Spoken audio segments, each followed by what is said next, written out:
or settled. In one recent incident, ICE agents visited a 16-year-old girl in Washington state, supposedly for a welfare check. Samuel Smith, director of Immigrant Legal Services at Manzanita House, said the girl was terrified and confused during the encounter, fearing her life would be upended. It's reported that multiple federal agencies are now conducting similar welfare checks and sharing information with ICE, further blurring the line between child protection and immigration enforcement. Internal documents indicate that ICE's enforcement and removals operations and Homeland Security investigations are jointly conducting these operations. ERO manages deportations, while HSI typically handles international criminal investigations, but has taken on a larger domestic enforcement role under the Trump regime. The ICE guidance directs ERO to enforce removal orders and HSI to explore potential criminal charges against unaccompanied minors. What we did is remove children with their mothers who requested the children depart with them. This was a parental decision, parenting 101. The mothers made that choice. And I tell you what, if we didn't do it, the story today would be Trump administration separating families again. Unaccompanied minors who reach the U.S. are typically processed by Customs and Border Protection and then placed under the care of the Office of Refugee Resettlement or at the Department of Health and Human Services. From there, they're often released to sponsors, usually family members, after a vetting process. Humane, legal, asylum-seeking, and immigration. Historically, the ORR operated independently of the DHS to handle child migrants with a humanitarian approach. However, under Trump, the ORR began sharing information with ICE, a practice that the Biden administration curtailed, but which has since been reinstated under Trump's second term.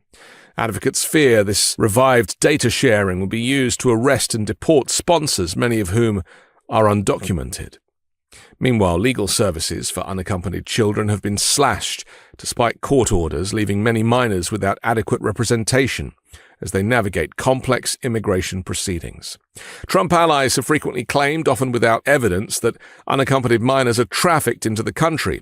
Critics argue that while trafficking does occur, it's relatively rare, and the vast majority of children are placed with safe, supportive sponsors. Meanwhile, a mother deported to Honduras was given less than 2 minutes by immigration agents to speak with her partner about the fate of their children, one of whom is a 2-year-old U.S. citizen. If you choose to have a U.S. citizen child while you're here illegally, that's on you. But it's not going to make you immune from the law. You got to make a parental decision. Leave the child here or take him with you. Grace Willis, a lawyer for the 2-year-old, said the mother was arrested along with her 2 children last week during a routine check-in with Immigration and Customs Enforcement.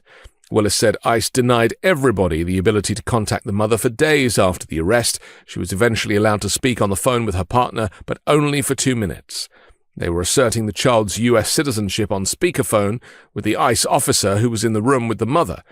As soon as the father started providing the phone number for an attorney, the ICE officer hung up the phone. That was the last time they spoke to each other until the mother landed in Honduras. The mother had been checking in regularly with ICE for years because of an outstanding deportation order. On April 22nd, she was detained with her 2-year-old and an older child. All 3 of them were later taken to Honduras, even though the mother wanted the younger child to stay in the U.S. with their U.S. passport. The Trump regime has insisted the mother wanted her children to be brought to Honduras along with her, citing a letter she wrote by hand stating, "My child will come with me." So when a parent says, I want my 2-year-old baby to go with me, we made that happen. The lawyer argued, however, that the mother was forced to write that letter. She was never provided an opportunity to make a different choice. She never had an opportunity to speak with a lawyer, to speak with the child's father, or to make any other different decision.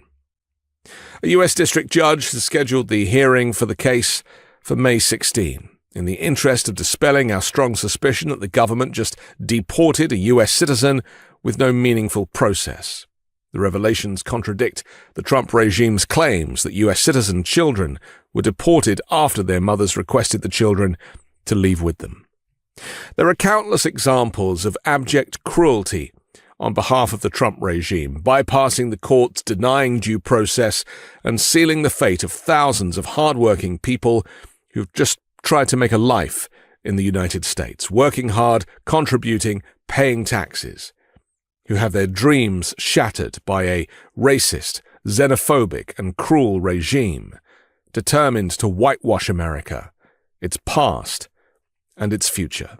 If you try to enter illegally, you will be caught, you will be removed, and you will never return. Follow the law, and you'll find opportunity. If you break it, you'll find consequences. I'm Anthony Davis. You can find me on the 5 Minute News YouTube channel and podcast, on Wednesdays co-hosting Uncovered, and on Sunday on The Weekend Show with Midas Touch. Love this video? Continue the conversation by following us on Instagram @MidasTouch and help us blow past 1 million followers.